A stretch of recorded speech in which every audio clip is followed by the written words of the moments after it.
Sirsnīgi sveicieni dzimšanas dienā visiem strelniekiem, jo mums ir sācies strelnieku laiks, saule ir iegājusi strelnieku zīmē un ir pamats cerēt, ka būs viena otra lieliska ballīte. Strelnieks prot rīkot burvīgas ballītes. Pie strelnieka parasti ir mājīgi, interesanti, līgsmi un garšīgi, jo strelnieks ir uguns stihijas pārstāvis.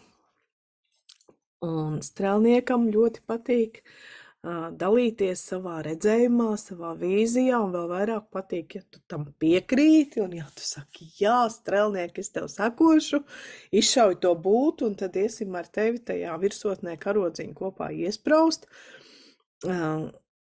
Tiesa gan, tad, ja tu teiksi, ei, strēlnieki, klausies, šitā virsotni galīgi garām, es viņā negribu būt, tu strēlnieku kā draugu vari arī diezgan ātri pazaudēt, jo viņam ir ļoti, ļoti būtisks šis te kopējais redzējums.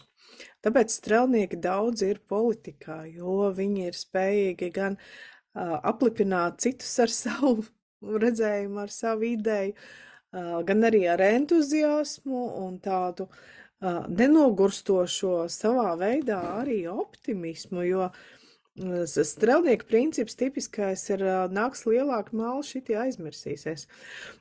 Tā nav ko iespringt, jo vienmēr ir kaut kāda perspektīva. Tas ir strelnieku lielais pluss. Vienmēr ir kaut kāda perspektīva. Tur aiz kalniem citi kalni būs, un ja mēs šitajā neuzkāpām, nu labi, štruns ar viņu.